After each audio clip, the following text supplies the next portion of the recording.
That's because the truth is too simple. The fence is too simple. When I show the fence on seminars, people are scratching their head and saying, when are we going to do the exciting stuff? And I can do that all day long. I've got 27 tapes out on different techniques, but it's support system. And that is important, but this is not as important as this.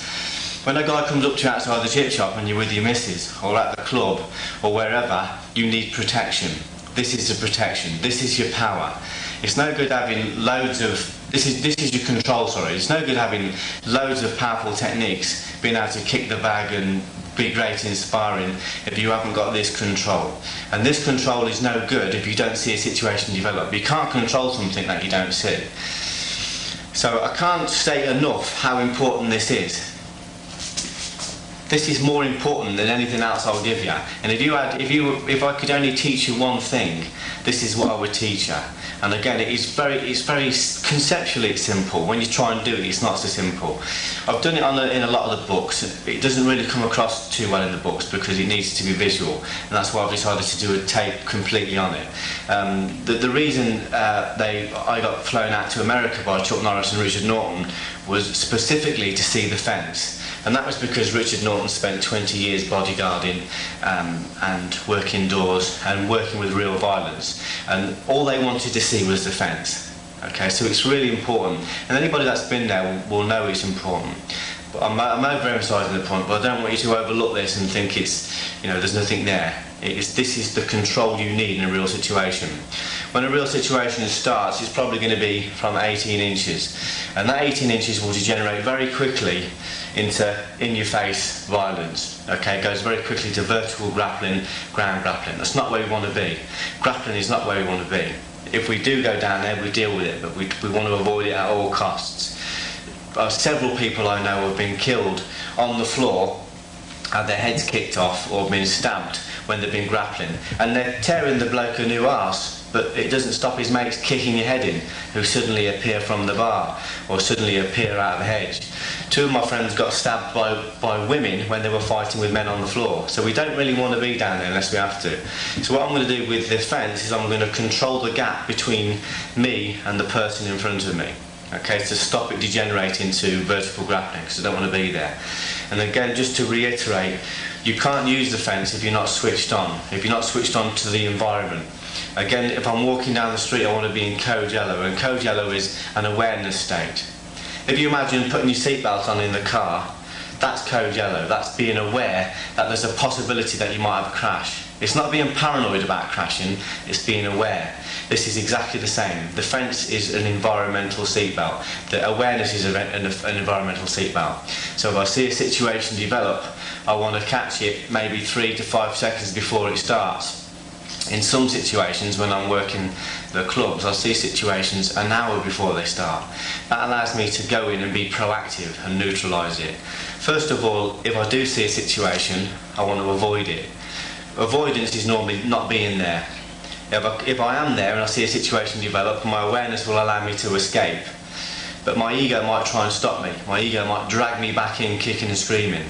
So I'm not going to allow that to happen either. I'm going to be big enough, confident enough to walk away and not get into a physical encounter. People die in physical encounters. People go to jail in physical encounters. They're life-changing things. So I'm going to escape if I can. If a situation gets on top and I can't escape, then I'm going to put my phone straight up, talking hands, and I'm going to use verbal dissuasion and talk the situation down. As a skilled person in the street, as an experienced person in the street, without wanting to sound pretentious, I will also try loopholing techniques and posturing. Loopholing is when you give people an honourable alternative to fighting, whatever that might be, and posturing is when you switch on and psych them out, which we'll look at that later. But if you're not sure, just put a fence up and control the range. We're going to go into that in detail now in this tape and try and cover all the different kinds of fences, how to trigger off the fence, brain engagement, and some of the fences used by some of my friends when I worked on the door, about 5 or 6 different variations. So you can look at the different ways of using the fence and tailor it to yourself. Because what I don't want to do is get people to be cloned and doing like a Jeff Thompson fence. Because we're all very different. Your fence should be different from mine. My fence will be different from Justin's, his will be different from Jed's. Okay, so we've got to tailor it to fit us. We shouldn't all look the same. We should all look a little bit different because we are. So I hope you enjoyed the tape. But if you could please remember, always avoid, escape, talk down, loophole if you can, posh if you can. Don't be physical unless you really have to be physical, because it really isn't the answer. If you have to be physical, be first and be ferocious. Take them off the planet. But if you can avoid it, then you really must. What I'll do then, I'll bring Justin in. We'll start working on the fence, practically, okay? What I'm doing, as soon as the situation develops, as soon as it comes in, I'm putting my fence up straight away.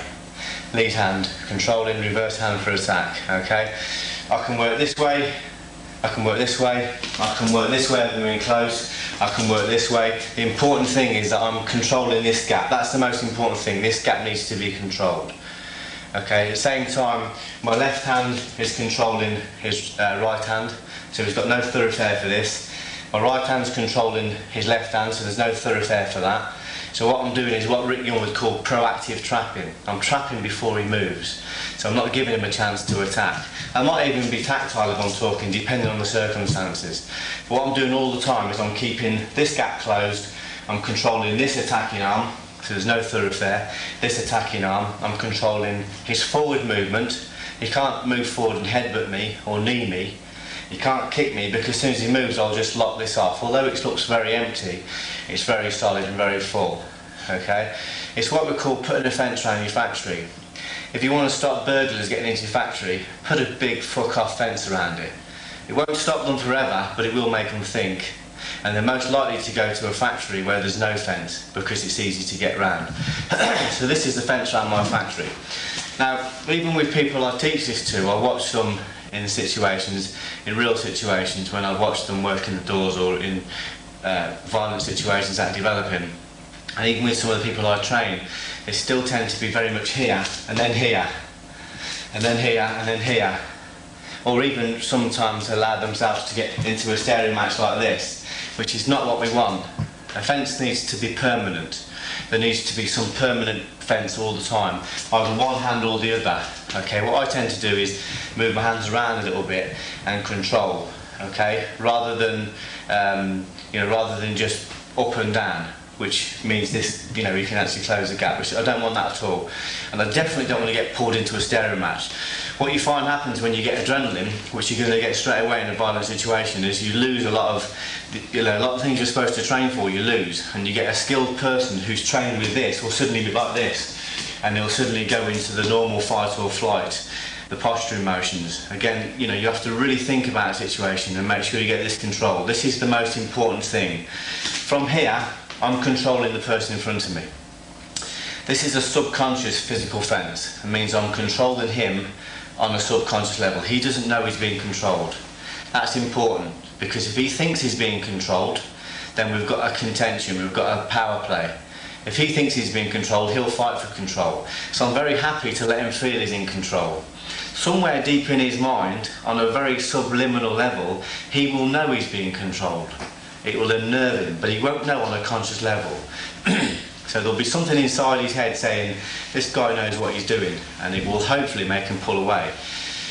But at the moment I'm keeping it very subconscious, I'm controlling. I'm also controlling centre line, because our centre lines are matched. And what you find with people is they tend to line up their centre line with you when they want to attack. Sometimes part of the posturing they'll off-centre themselves, but they'll always turn back in centre line to attack. So I'm going to control the centre line. All his balance is here. Just by stepping across as I talk, I'm off-centering him. His centre line is off balance. Okay, so when I whack him or I push him now, he's very off balance. He's also going to feel off balance again on the subconscious level.